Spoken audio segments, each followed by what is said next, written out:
uinunud lingusid pesas. Karustab kadaka käharaid, kolletanud põõsaid. Kriimustab karjamaa konarlist künkalist pinda, kipub ja katkub veel viimaseid külmetanud lilli.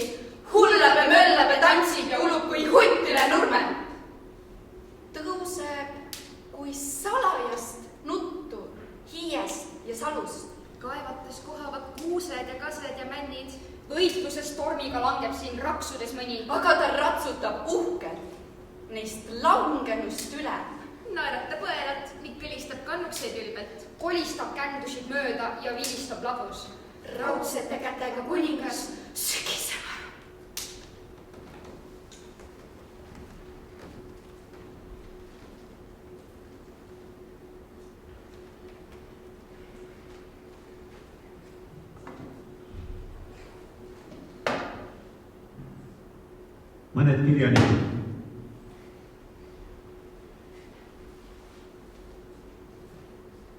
Mõned kirjanikud võivad kinnitada, et nende kirjanduslikud huvid on ärganud väga vara, juba lapsepõlves. Ma ei saa seda enda kohta öelda. Oma varasemas eas nägin ilukirjanduslikke teoseid vähe.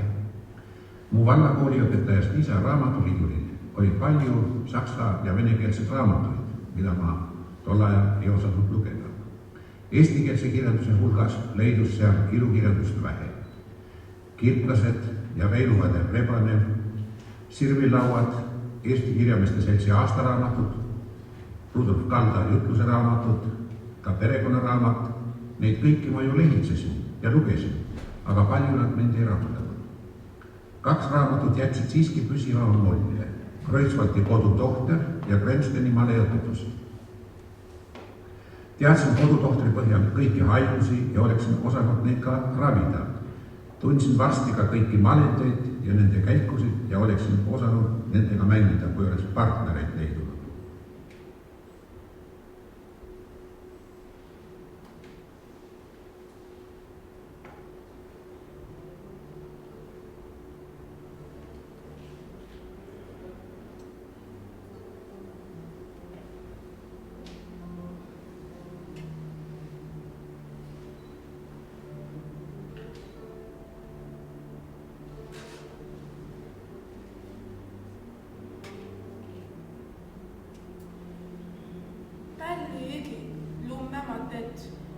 Magava nüüd ehelise, suikva suure halapuu, istub poiskne säälkambren, vahib läbi hämäruse, mille välle otsatu.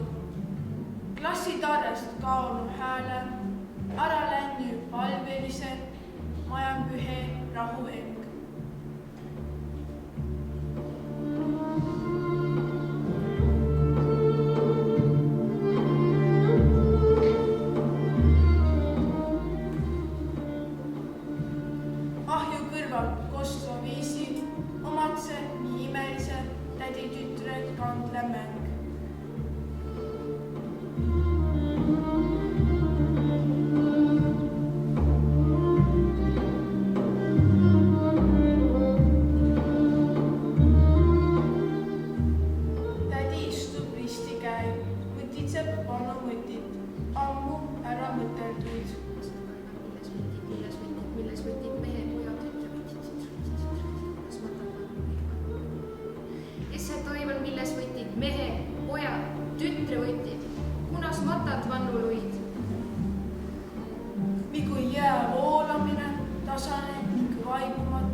valgete purjede liiljaid.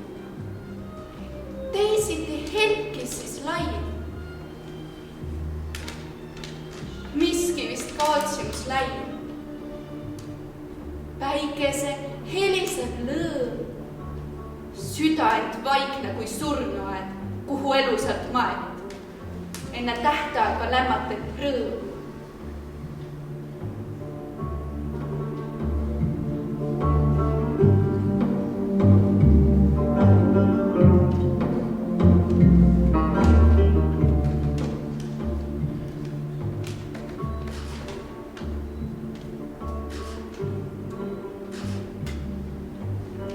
Leht, läbipaistev kui klaas.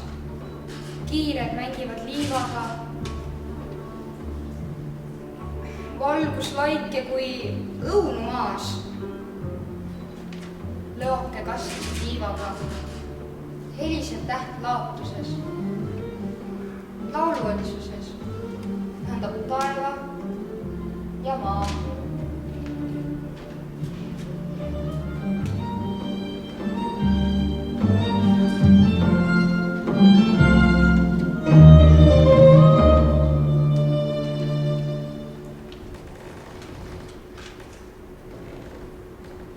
Sireli-siniseid tähti on anastanud tuuled ja põrn, kuid rooside kuumi lehti võõra müüri peal silitab sõrm.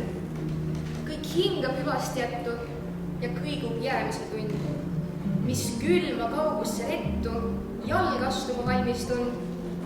Ma lehvitan rätikuga, jään tagasi vaatama. On su lootus vaid nagu juga, mis langeb ja tõusta ei saa.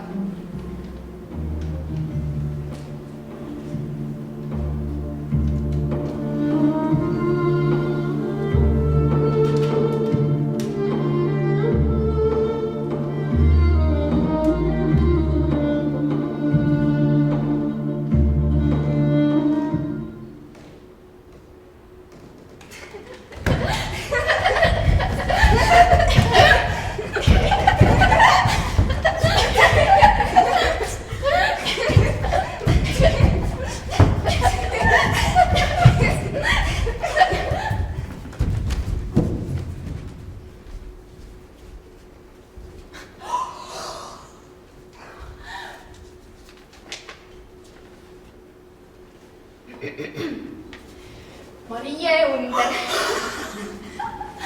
su suu mu suus, su hing mu ihus, su suu mu suus, me vili tüpseb samas vihus. Su suu mu suus, su närvilüli mu närvikees, su suu mu suus, su süda tuksub ka minu sees.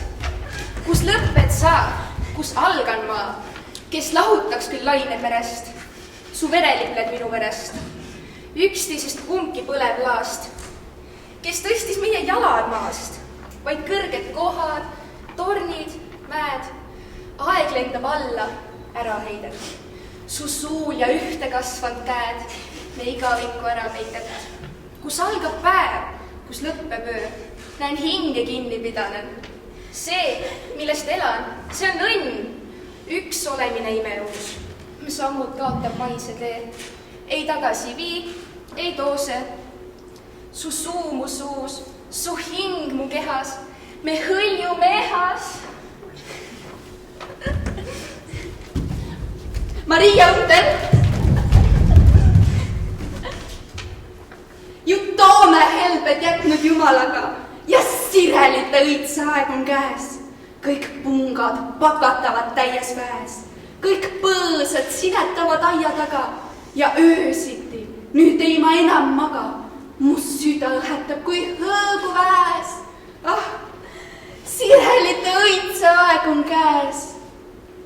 Kus võiks ükskõikne olla maja vaga, kuid sind ei ole siin, mis jaoks siis päev, nii täis neid siniverkijaid õisi loodi, mis jaoks siis öö, nii heldelt valgeks jääb, nii lõhnu heitvalt ümber minu voodi, nii raske üksi kõike ilu kanda, kuid sind ei ole siin, et seda sulle anda.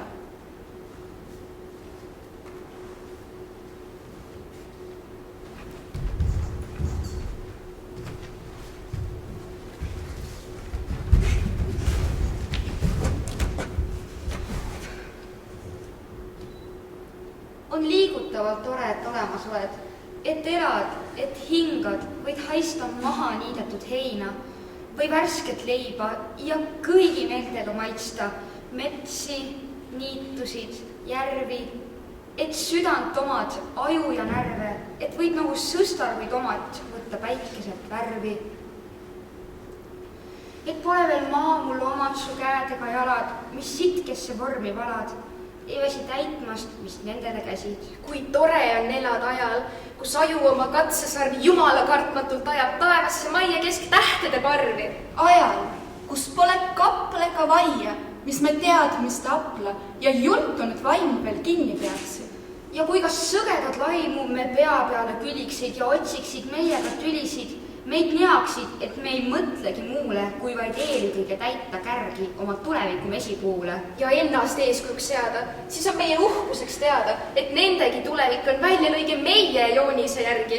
Milline õnn on elada ajal, kui pole aknaile vaja ristata paberiribasid, kui võid vaadata tähtede pestud silmi, kui ei uju su pea kohal pilvi, mis tibaksid mürki su veresse, ajal, kui võid armuda meresse, kus miinid ei hulbi.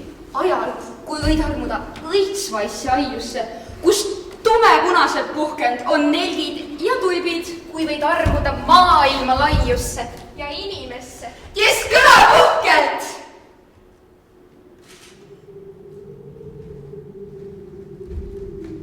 Kuulete, kuidas mäletseb maru